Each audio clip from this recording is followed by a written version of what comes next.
छवि शर्मा जी। श्री हरिवंश महाराज जी। महाराज जी, निवेदन है कि कृपया मेरा एक जिज्ञासा का समाधान करें। अक्सर देखा गया है कि लोग किसी को किसी कार्य के लिए विवश करने हेतु कसम का सहारा लेते हैं। कभी बच्चों की कसम, कभी अपनी, तो कभी गुरुदेव की कसम दिलाकर काम करवा लेते हैं। मेरा प्रश्न है कि कसम का वास्तविक महत्व क्या है? क्या ये उचित है किसी को भावनात्मक रूप से दबाव लेकर उससे कार्य करवाना, जब कोई किसी की कसम का तात्पर्य होता है प्रतिज्ञा। आज से मैं ये गंदा कार्य नहीं करूंगा, ये कार्य नहीं करूंगा, ये व्यसन नहीं करूंगा, ये इसके लिए कसम खाई जाती है। ऐसे किसी को जबरदस्ती नहीं खवाया जाता। कसम का मतलब होता है प्रतिज्ञा। मैं कसम खाता हूं कि आज के बाद शराब नहीं पीऊंगा, मांस नहीं खाऊंगा, ये इसमें प्रयोग किया जाता है। और अगर तोड़ दे तो सुकृत नष्ट हो जाते हैं, जो पूर्व में पुण्य किए हैं वो नष्ट हो जाते हैं। इसलिए कसम तोड़ी नहीं जाती। मैंने कसम खा लिया, अब हम चाहे प्राण निकल जाए, हम कसम नहीं तोड़ सकते। लेकिन किसी दूसरे को अपने काम बनाने के लिए कसम खवाने पे लागू भी नहीं होती। जैसे कि तुम्हें तुम्हारे पुत्र की कसम है, तुम ऐसा करो, वो लागू नहीं होगी। उसमें डरना नहीं चाहिए। जैसे कोई कह देना तुम्हें भगवान की कसम है, आप ऐसा करो, तो वो लागू नहीं होगी। वो लागू तब होगी जब हम स्वीकार करेंगे। अगर हम स्वीकार नहीं करते तो वो कसम का कोई प्रभाव नहीं रहेगा। तो ऐसी कसमें मानी भी नहीं जाती कि जैसे कोई अपना काम बनाने के लिए कहे तुम्हें तुम्हारे पति की कसम है, तुमको ऐसा करना पड़ेगा, तुम्हारे पुत्र की कसम है, जैसे भक्त है कि तुम्हें श्री जी की कसम है, तुम्हें भगवान की कसम है, तुम ऐसा करो, वो हम नहीं मानते। मतलब तो ये कसम ऐसी कोई खेल खिलौना नहीं, इससे पुण्य नष्ट हो जाते हैं। स्वीकार तभी करें जब हम छोड़ दें। जैसे है कि भाई हम शराब नहीं पिएंगे, तो हम पहले 1 महीना शराब ना पिएं, फिर हम कसम खाएं कि मैं कसम खाता हूं कि अब शराब नहीं पीऊंगा, क्योंकि हमने 1 महीना देख लिया। तुरंत कसम नहीं खानी चाहिए। और कसम खा ले तो चाहे प्राण निकल जाए फिर वो। पर आजकल ऐसा, शाम के कसम खाओ, सुबह तोड़ दो, फिर शाम के खाओ, फिर तोड़ दो, ऐसे चल। शाम तक, सुबह तक टिक जाए तो बहुत बड़ी बात है, उस 2 मिनट में तोड़ देते हैं। बहुत कमजोर हो गए हैं लोग। तो ऐसे तो मानना ही नहीं चाहिए, और ऐसी कस्में लगती भी नहीं है। नहीं तो सब कोई अपना काम करवा ले। तो ऐसे डरना नहीं चाहिए कि हमारे पुत्र की कसम दे दी, हमारे पति की कसम, इससे कोई प्रभाव। महिका सत्यदेवा जी। राधे राधे महाराज जी। महाराज जी, मैं प्रभु भक्ति में लीन होना चाहती हूँ, लेकिन मैं मोह माया में फंस जाती हूँ। मैं कैसे करूँ? मैं अच्छे साफ मन से नाम जप करो, नाम जप करो। प्रभु की भक्ति में लीन होना चाहते हो तो बहुत बड़ी कृपा है भगवान की कि कहीं ना कहीं ऐसा मन में आ रहा है। नाम जप करो। भगवान की जो प्रापंचिक माया है, ये नाम जप करने से ही क्षीण होती है। नहीं तो हर समय प्रपंच चिंतन में चलता रहता है। नाम जप हर वक्त घर की चिंता, बच्चों की चिंता। उस आपके नहीं है, किसी को भी खड़ा करके पूछ लो किसी को भी पूछ लो, सबको सब चिंताएं हैं, सबको सब चिंताएं हैं। निश्चिंत वही है जो भगवान से चित्त जोड़े है। तुम्हारे घर में कितने लोग हैं? हम लोग 3 लोग हैं। बेटी की शादी हो गई, 3 लोग हैं। 500 लोग हैं जिनका बाल भोग बनता है, राजभोग होता है। कोई चिंता ना उनको चिंता है ना हमको चिंता है। क्यों? भगवान के। तो आप लोग उस भगवान से जुड़िए जो अनंत ब्रह्मांडों का पोषण कर रहा है। अनंत ब्रह्मांडों, तो हृदय विश्राम को प्राप्त होगा। अगर भगवान से नहीं जुड़े तो यही चिंता, भय, शोक, उद्विग्न, निगेटिव विचार, पॉजिटिव विचार, बस ये ओवर थिंकिंग, इसी में परेशान रहते हैं लोग, इसी में परेशान रहते हैं। अरे शांत रहो। होई सोई जो राम रचि राखा। राधा राधा राधा मस्त अपने आप को व्यवस्था करेगा। अगर अपना भार प्रभु के ऊपर रख दो तो देख लो अनंत ब्रह्मांडों का पोषण कौन कर रहा है। देखो हमारा तुम्हारा तो थोड़ा भोजन है, बहुत से बहुत 1 केजी, 1.5 केजी, 1 कुंतल भोजन हाथी का है। 30 किलो लगभग शेर खाता होगा, 25 किलो मांस, लेकिन कोई भूखा नहीं है। पूरी सृष्टि को दे रहा है वो। जिनको कोई देखने वाला नहीं वो भी स्वस्थ है। एक बार वीर शिवाजी ने कहा कि अकाल पड़ा तो खजाना खोल करके सबको खूब सेवा की, और समर्थ गुरु रामदास जी के पास गए और कहा भगवान कोई भूखा नहीं रहा। इस अकाल में पूरा खजाना खोल करके सबको पवाया। तो कहा 1 घन लीजिए, और गए, बोले इस पत्थर को मारिए। मारा, पत्थर का टुकड़ा हटा तो नीचे बड़ा मेढक बैठा था। बोले इसको दिया तुमने? बोले नहीं, बोले स्वस्थ है ना, वो देता है। कभी गर्व मत करो कि मैंने किसी को दिया, देनहार कोई और है, देत रहते दिन रैन। तो इसलिए नाम जप करो और चिंता मत करो, होई सोई जो राम रचि राखा, वही होगा जो होने वाला है, और जो नहीं होने वाला वो होगा नहीं। बस निश्चिंत रहो, मस्त रहो, डरो मत, गलत आचरण मत करो, नाम जप करो, बढ़िया मस्त रहोगे। सुहानी चौधरी जी बिहार से। महाराज श्री हरिवंश महाराज जी। महाराज जी, जही विधि तो ही प्यारी लागो, तैसी मोही कीजिए प्यारी। महाराज जी, आप कहना चाहते हैं कि प्रभु से, श्री जी से, गुरुदेव से ऐसा प्रेम कैसे हो कि इन नेत्रों में वो बस जाएं? हमारे पास एक ही उत्तर है, आचरण पवित्र, नाम जप, सब कुछ हो जाएगा। पानी मथने से भले घी प्रकट हो जाए, बालू पेरने से भले तेल प्रकट हो जाए, पर बिना भजन के आपका जीवन आनंदमय नहीं हो सकता। बारी मथे घृत होए बरु, सिकता ते बरु तेल, बिनु हरि भजन न भवतरी, या सिद्धांत पेल। आचरण पवित्र रखो और नाम जप करो तो भगवत प्रेम, गुरु प्रेम सब कुछ प्राप्त हो जाएगा। और नाम जप नहीं, आचरण अपवित्र है तो फिर वो व्यक्ति ना अध्यात्म में उन्नति को प्राप्त कर सकता है और न लौकिक उन्नति को प्राप्त कर सकता है। लौकिक उन्नति अगर पूर्व पुण्य प्रताप से मिली है, वो आगे चलकर नष्ट हो जाएगी। इसलिए नाम जप करो, आचरण पवित्र रखो। आचरण जिसके पवित्र है तो सब कुछ है। सबसे बड़ा धनी कौन? जिसका चरित्र पवित्र है।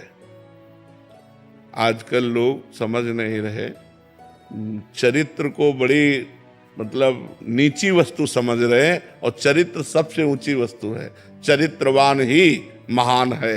आज चरित्र खो रहे हैं लोग। आप देखो, हमारे बच्चों को देखो, हमारी नवीन पीढ़ी को देखो, कहाँ जा रही है? व्यसन, व्यभिचार, निगेटिव विचार, माता पिता की अवज्ञा, धर्म का कोई महत्व नहीं। यही शब्द पूरे जीवन में देख लो। कौन ब्रह्मचर्य से रह रहा है, कौन व्यसन रहित है, कौन अच्छे विचार वाला है, कौन अपने माता पिता की आज्ञा से चल रहा है? कहाँ चल रहे हैं? आप समाज के एक हिस्सा है। अगर एक एक व्यक्ति सुधर जाए तो हमारी समाज सुधर जाए, अच्छे हो जाए। शराब पी के इधर उधर के आचरण करना, मांस खाना, व्यभिचार करना, नशा करना, ये क्या जीवन है? अरे जीवन है सात्विक जीवन जीना। मनुष्य जीवन बड़ा दुर्लभ है, ये देवताओं को भी दुर्लभ है। तो ऐसी दुर्लभता, ये तो सुअर कुत्ता बनाएगी जाके। जैसे आचरण किए जा रहे हैं, ये आचरण जाकर हमें पशु पक्षी योनियों में डाल देंगे। इतना उत्तम मनुष्य योनि मिलने के बाद यदि भजन ना हुआ तो जीवन व्यर्थ गया। इसलिए खूब भजन करो, अच्छे आचरण करो। दामोदर उपाध्याय जी वाराणसी से।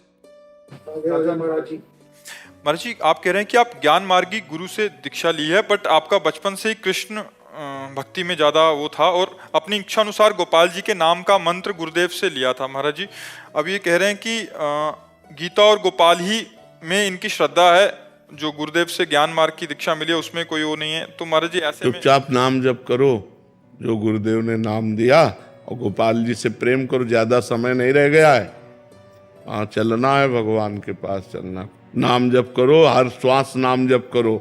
तो जिस श्वास में आखिरी होगा उसी में भगवान मिल जाएंगे।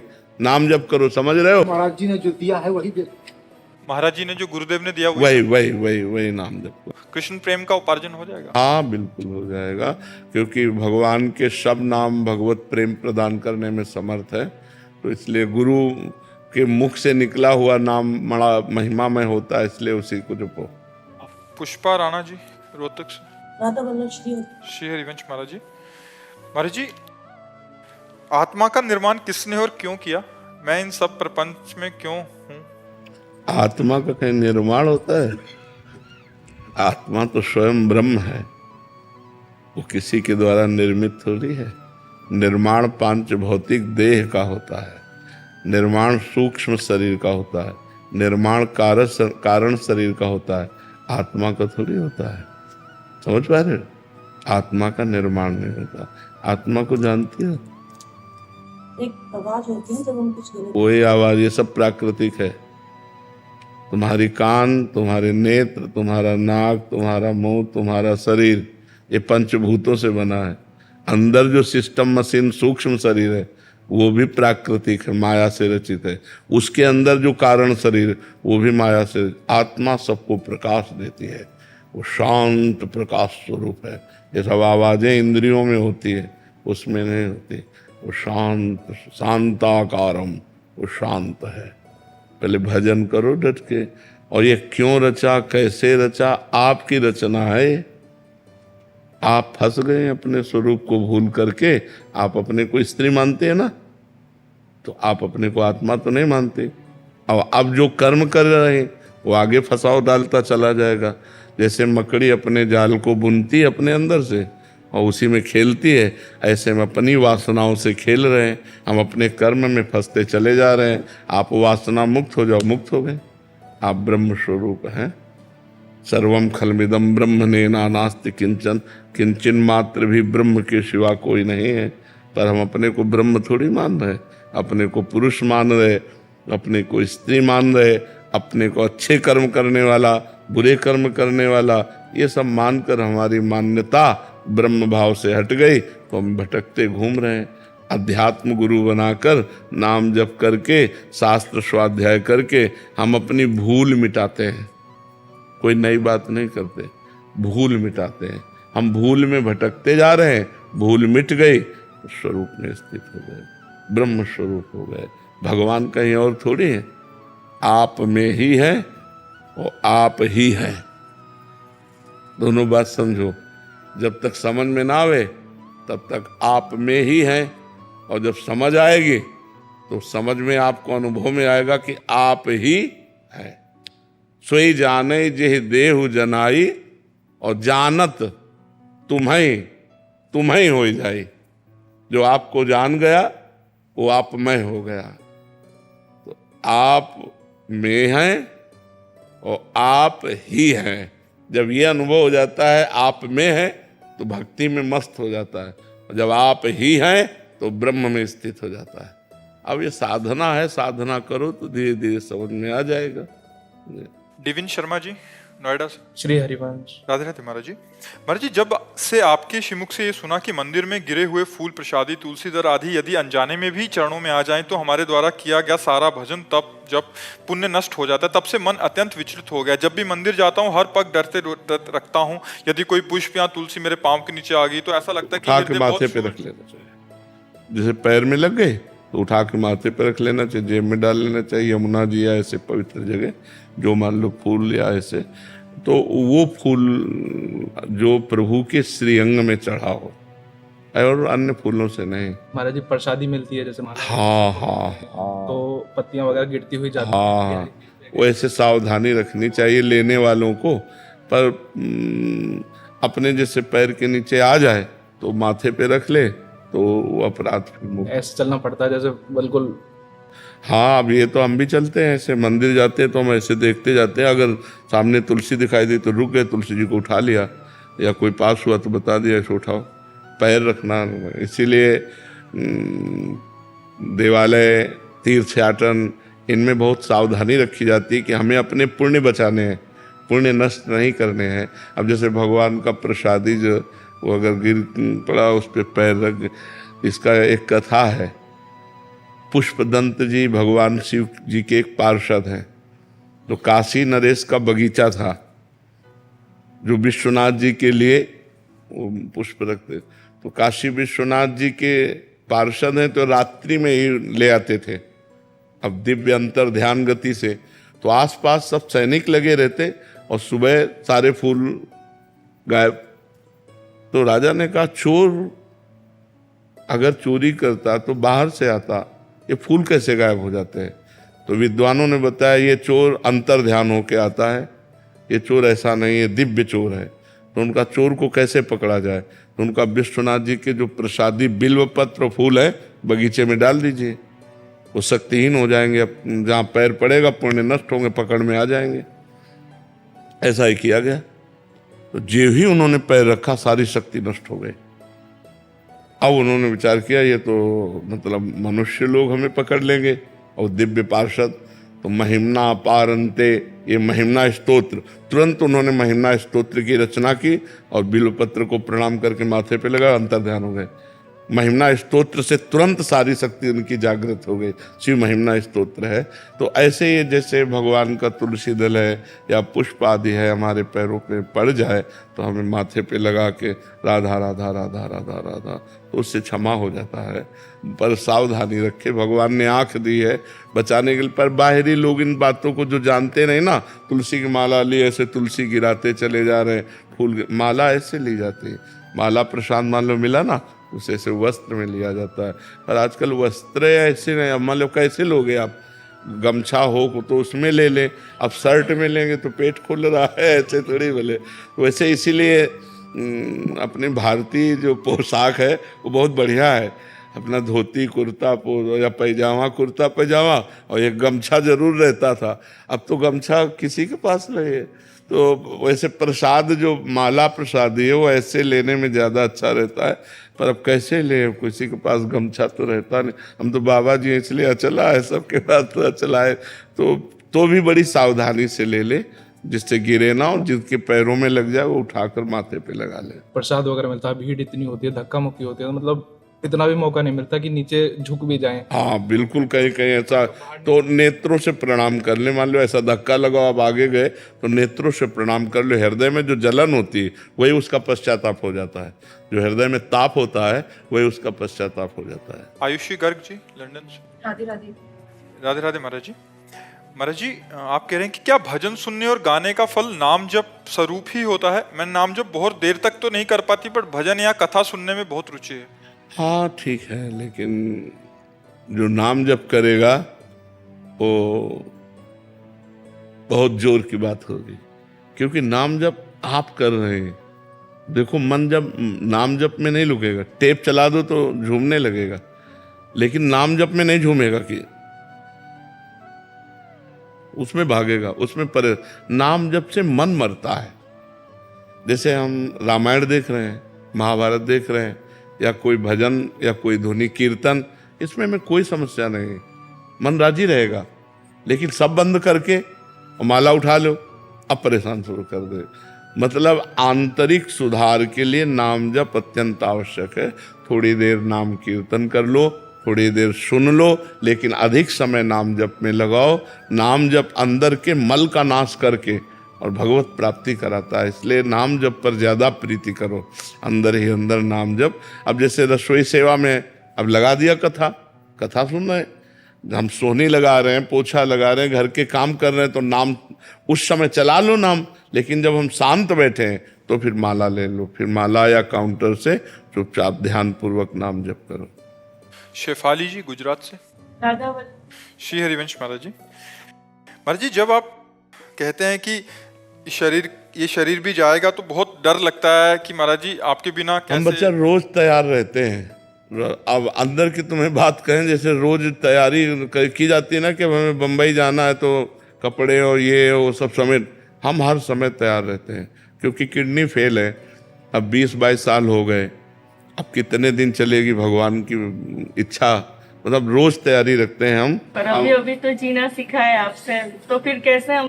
हाँ भी ये ठाकुर जी जाने, देखो ये ठाकुर जी जाने। अगर उनको जिलाना है तो एक संत ने कहा था 80 साल जियोगे, और अभी हमारी 55-56 की आयु है, तो अभी काफी लंबा सफर है। कहो ऐसे ही ढलंगते हुए चले जाएं 80 तक, और नहीं तो कब क्या, अब कुछ भरोसा नहीं है। जिससे स्वस्थ शरीर होता है तो कुछ भरोसा तो होता है कि शरीर स्वस्थ है। अब शरीर है स्वस्थ है, अब कब तक चले उनको क्या, वो तो कहो मरे को वर्षों चलाते रहे, उनकी बात है। यही बात है, उन्हीं की बात से चल रहे। अब जब तक चलाए हो तो महान सामर्थ्यशाली हैं, महान सामर्थ्य। 20 साल हो गए किडनी खराब हुए, 20 साल से जिंदा है, तो हो सकता है वो और जिला दे। अब उनकी मर्जी की बात है, कितना जिलाएंगे उनकी बात। महाराज जी आपके लिए दुआ करता है। इसी से हम जीवित हैं। तुम्हें सही बताएं, ये जब हमारे ब्रजवासी जन, संत जन, आप लोग सब ये जो इच्छा करते हैं ना, इसीलिए भगवान रखे, नहीं कब के चले गए होते ये तो। हाँ अरे आप तो मान लो गृहस्थी में हो, हमारे बच्चे तो विरक्त हैं, ये केवल हम ही से जी रहे हैं। अपने माता पिता भाई बंधु सबको छोड़कर केवल हम ही से जी रहे हैं। इनसे पूछो कि कल अगर हम एक दिन ना आवे ना तो सब उदास हो जाते हैं। एक बार चाहे दर्शन दे जाओ, पर एक बार दर्शन दे जाओ, नहीं हम जिएंगे कैसे? तो कल सोचो इनकी क्या दशा होगी। जो बच्चे एक दिन नहाने पर कि एक बार चाहे आ जाओ पर हम देख लें, तो उनको सोचो अगर हमारा शरीर ना रहा तो कैसे जिएंगे? पर जीना पड़ेगा। अयोध्या को राम के बिना जीना पड़ा। 14 वर्ष का वनवास था भगवान का, तो अवधि में जीना पड़ा। पर वहां तो अवधि थी कि लौट आएंगे, तो यहाँ लौट आने वाली अवधि नहीं है कि यहाँ तो जो गया सो गया। वो दूसरा शरीर भले धारण कर ले, ये रूप नहीं मिलेगा, ये रूप तो नष्ट हो जाएगा। अब यही भगवान का खेल, इसीलिए भजन कर लो, डट के भजन कर लो। हर समय बस हमारे यही रहता है, डट के भजन कर लो, नहीं तो शरीर कब पूरा हो जाए क्या पता। व्यवहार में लग के थोड़ी शरीर पूरा करना है, भगवान में लग के पूरा करना है। वो बड़े धोखे में लोग हैं जो खान पान भोग विलास में भगवान को भूले हुए हैं। समय नष्ट हो रहा है। राधा राधा राधा, एक एक सेकंड को सार्थक करो।